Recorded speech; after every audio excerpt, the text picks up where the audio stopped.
ঘূর্ণিঝড় রিমালের প্রভাবে জোয়ারের পানিতে প্লাবিত হয়েছে অনেক এলাকা। উপকূলীয় জেলাগুলোতে বিভিন্ন জায়গায় ভেঙে গেছে বেড়িবাঁধ।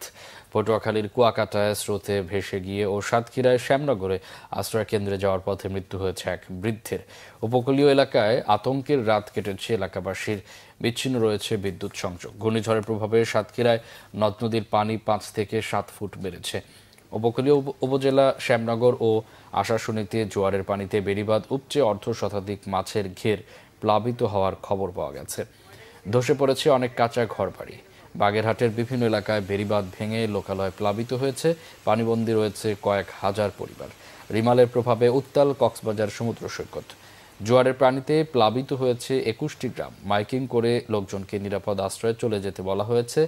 মোংলা উপকূলে রাতভর দমকা হাওয়ার সাথে বৃষ্টি বইছে।